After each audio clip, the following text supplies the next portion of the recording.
Now, he says a lot in these verses, but he begins in verse 17. He makes this interesting statement. He says, the elders who direct the affairs of the church well are worthy of double honor, especially those whose work is preaching and teaching. Now, the key word there, at least one of the key words in verse 17, is that word honor. And the word honor means to basically hold someone in high esteem. And so in this context, it's showing respect towards the elders, holding them in high esteem.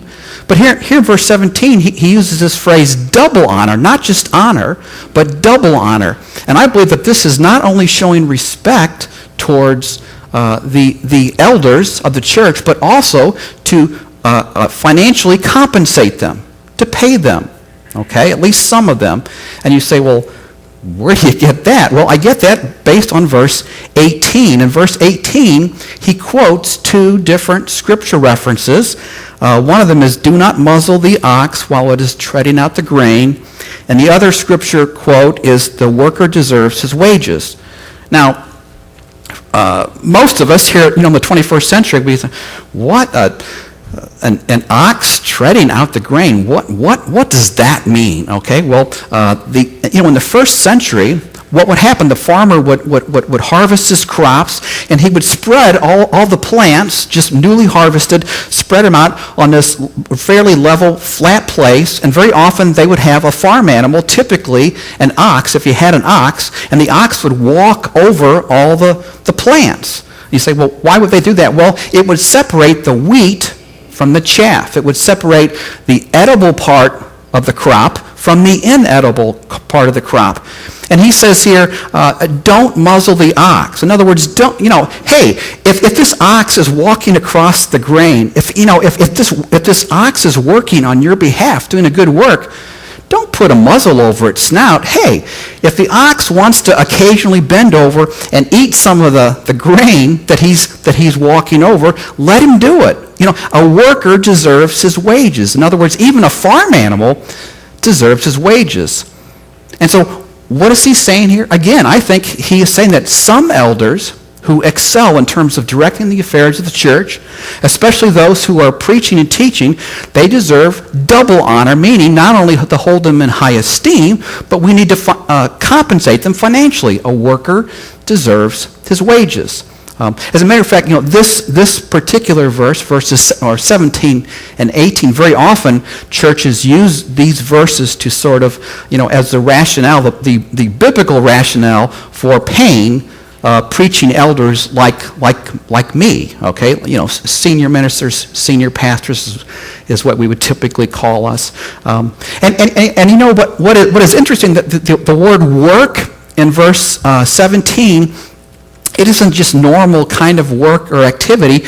It carries this strong idea of laboring to exhaustion, working until you're just totally exhausted. And so what we're talking about here is an elder who just really excels. This preaching elder is worthy to be paid because of how big of an asset he is to the church. Now obviously, most elders are not paid. As a matter of fact, in this church, only one of them is, and I'm sort of an unofficial elder. I'm a preaching elder, and the same was true of the early church. Typically, most of the elders, they just volunteered their time.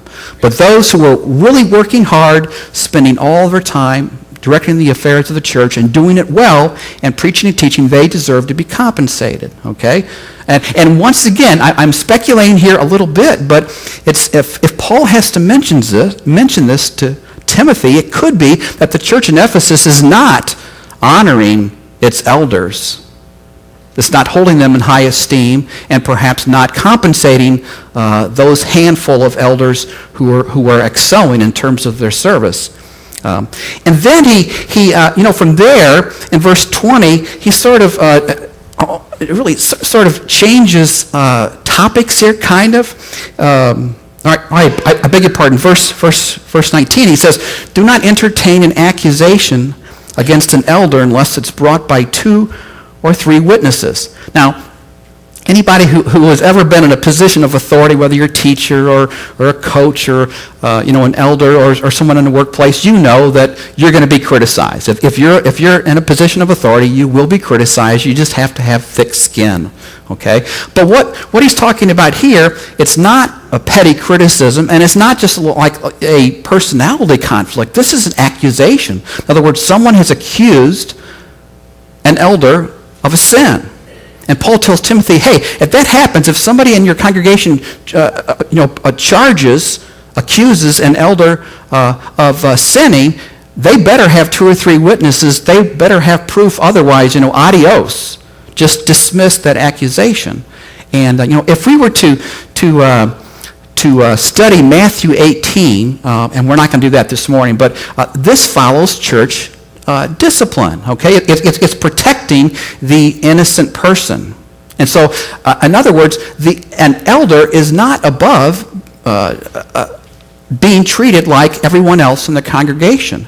And we especially know that because when we get to verse 20, we see that if an accusation, though, is true, if 2 or 3 witnesses say, yeah, that elder is guilty of so-and-so sin, then that elder can be rebuked and should be rebuked publicly. So once again, we see that elders are not above being treated just like everyone else in the congregation. That fits with what we read about church discipline in Matthew 18. Now, let me quickly add here that that phrase, those who sin, here in the NIV, that's really not a very good translation because in the original Greek, it is in the present tense, meaning a better translation is those who continue to sin, those who continue to sin. And so, in this context, someone has accused an elder of wrongdoing.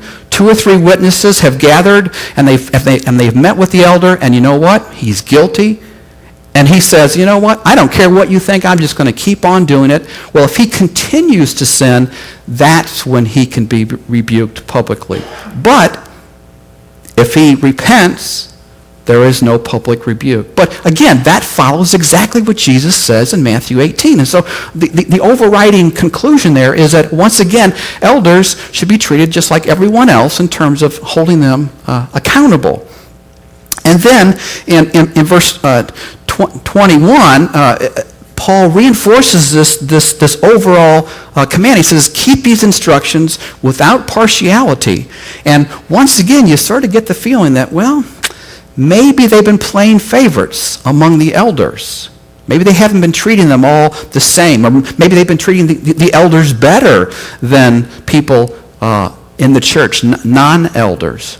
And so if we were to sort of try and summarize what does he say? How should we treat elders? We might look at this at first glance and say, wow, there's so many different kind of weird things here. How would you sort of put a label on it? But I think we can. And here's how I would sum it up if you're taking notes, and that is to give elders what they deserve. Give elders what they deserve. Give them what they deserve. If they deserve honor, then give them honor. If they deserve double honor, well, give them double honor.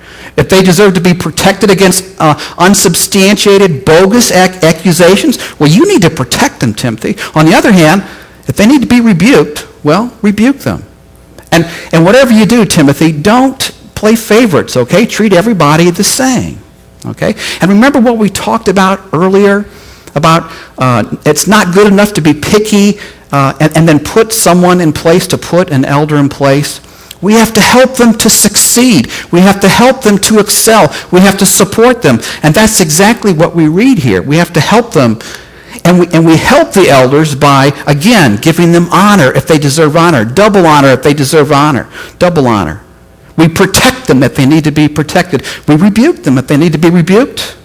And we don't play favorites. We give the elders what they deserve. We have to help them to do their jobs. We have to help them to succeed. It's not good enough to just get a good person in place, a good man in place. You have to support him and help him to excel. It's to everyone's benefit.